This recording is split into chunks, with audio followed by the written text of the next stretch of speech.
Ayan, andito na nga kami sa sa pool. Maliligo naman ang aming baby. At syempre, gala-gala naman ang Harmony. Gala-gala dito sa playground. Ang dami-daming tao dito. Grabe. Masyadong crowded yung pool nila. Tapos ito, mag-iikot-ikot muna ako dito. Pwede nga din dito magpahinga. May mga upuan sila dito. Tapos, meron ding pagkain. Mag-o-order ka dun sa kanila ng pagkain. At syempre, ang Harmony naman, maggagala-gala. Dito kami naligo kanina. Iikot-ikot muna bago bago lumabas. Actually, tapos na kami mag-swimming. Swimming kami dyan kanina ng aking apo. Nag-enjoy naman siya sobra. Kaya lang yun ang dito, masyadong madaming tao sa pool. So, hindi mo na alam kung malinis or malinis naman tubig, wala mang amoy. Ito, tuwa ako dito sa mga Barbie. Ang tawag nga nila dito, nadidinig ko doon sa mga Barbie pool. Barbie pool daw ito. O, ang ganda, diba? Gala-gala din. At eto, nandito naman ako sa bathroom. Nagpalit ako ng pangligo. Liligo kami ni Apo. Wala nga music.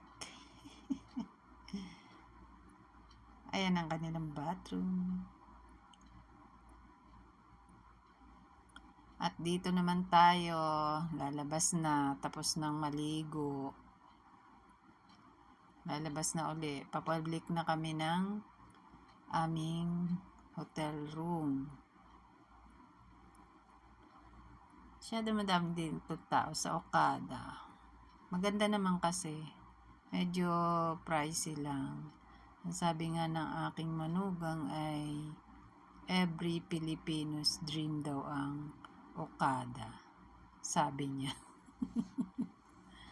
Kasi nga, hindi ka makakapunta dito kung wala kang pera, diba?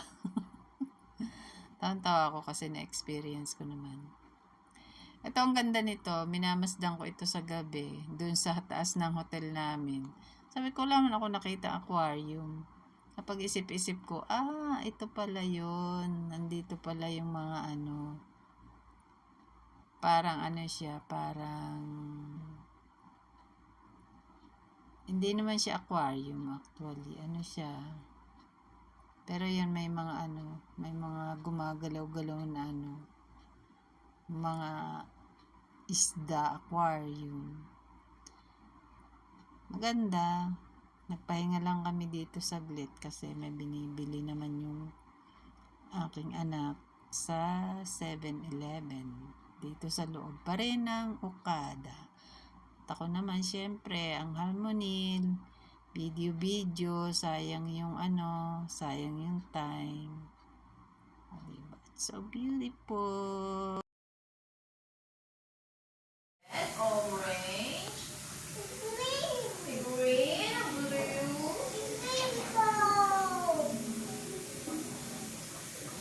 Rainbow. It's rainbow. Ipoyo. So beautiful.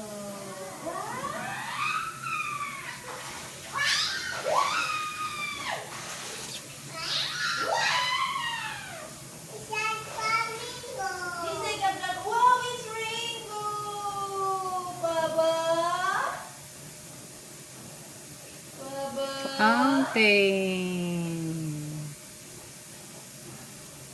Ipuda. Wow.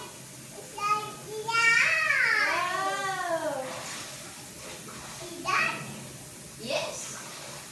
Baba.